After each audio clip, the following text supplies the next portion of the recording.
Anytime that there's a crisis, a tragedy, whether it's San Bernardino or these tragic mass killings by deranged people, the first impulse of the President of the United States and Hillary Clinton is to take more rights away from law-abiding citizens. And frankly, the protection of the Second Amendment keeps us safe and keeps us strong, and we should do everything we can to enhance that right. Less than 4 weeks before America's political head explodes and Iowa becomes the center of the known universe, and while no one seems to be spending any time talking about issues, some on the left are wondering if America's favorite presidential saxophone player will hit more wrong notes on the campaign trail. And every day closer to Iowa seems to have Republican officials hitting their cardiologists for daily stress tests. All this and more grist for the mill on this edition of The Political Animal. Let's get to it. He rocks the Front Range in Colorado every weekday afternoon, 6:30 KHOW. The former head of FEMA who will be receiving my friendly wager offer should the Broncos meet the Patriots in the NFL playoffs. Michael Brown. And joined by the global voice heard on Sirius XM, Steele and Ungar co-host, senior political contributor at Forbes.com, who as a resident of Youngstown, Ohio, can still damn those Cleveland Browns for another season of screwing it up. Rick Ungar. Exactly. There you go, gentlemen. We got all the NFL in there. Let's go ahead and get to it. Hey, Mike, let's start with you and talk a little bit about Jeb Bush here. Jeb Bush said this morning on a couple of shows and a couple of interviews as well that you got to take the bully head on, and that's what I'm doing. Everybody else, speaking of his GOP counterparts going up against Donald Trump, they're in the witness protection program, I've noticed. All right, look, it sounds real good here, but is Jeb Bush the guy who can really get in there and go mano-a-mano with Donald Trump and succeed? No, he cannot. Look. Okay, let's move on. There we go. We got that taken care of. No, go ahead. I say that with all due respect because Jeb is actually a close personal friend. And I just think what he's doing here is a tactical mistake. I don't think it's going to work. Look, I don't think Jeb has the fire in the belly. It's not the Jeb from 4, 8, 12 years ago. And I think this whole idea of, look, he's dumped all the money into ads. That didn't work. So now he's going to try to take on Trump. That's not going to work. I actually think it shows desperation, and I think it's a huge mistake. So, Rick, let me come to you on the left side of things, because when it comes to items that Donald Trump says, Hillary Clinton now proclaims that I will not get into a verbal fight. I'm not actually quoting her, but she basically says I'm not going to answer him back. All right, Rick, let me check my watch. How long do you think this one's going to last?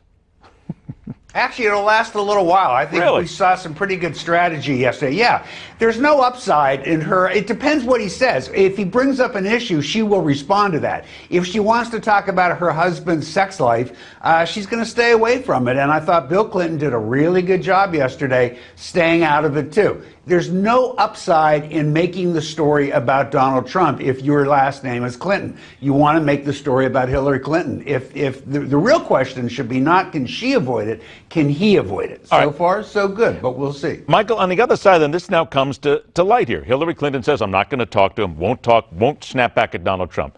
Mike, if every other GOP candidate stopped mentioning Trump, didn't answer him back, didn't do anything, didn't talk about him, and walked away from him, would it make any difference?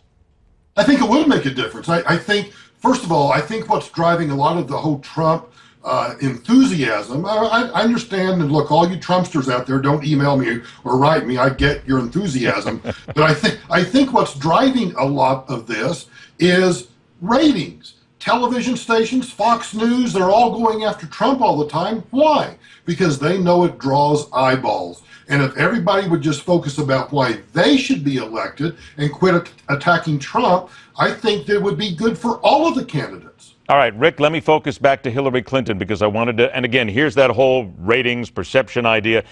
Editorial in the Miami Herald, Trump is right, Hillary Clinton has a bill problem. They're saying that it is wrong and it's going to cost her down the road. Do you agree?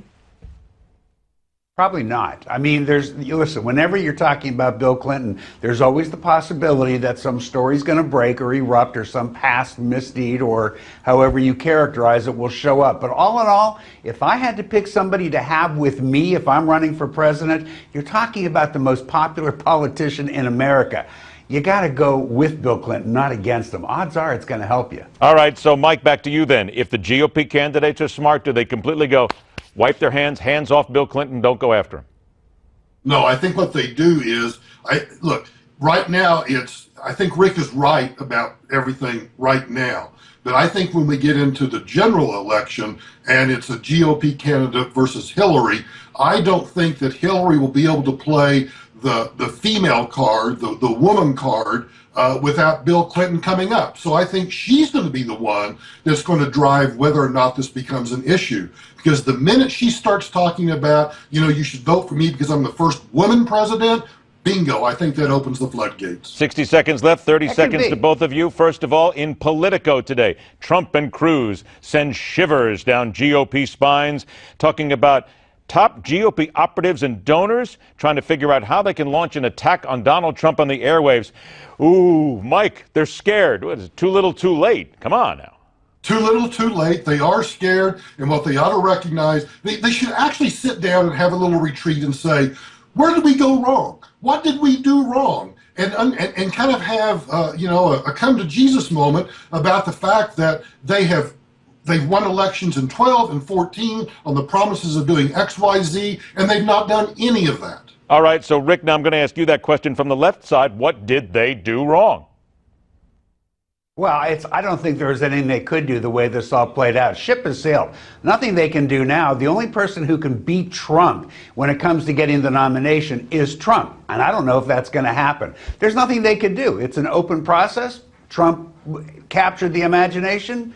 Deal with it. He's there. All right, and before we let you go, I do have to just ask Mike Brown real quick. So, Mike, on a friendly wager, we are going to talk about the Broncos and the Patriots when it comes around. You know this, don't you? I think that is what's going to happen. We have to do this only because we have to just kind of like make Ungar feel bad about that team from Cleveland. What was their name? I'm taking a piece of your action, Ed. I got to go with the Patriots. There you go. See that? Man wises up. Rick Ungar, Michael Brown.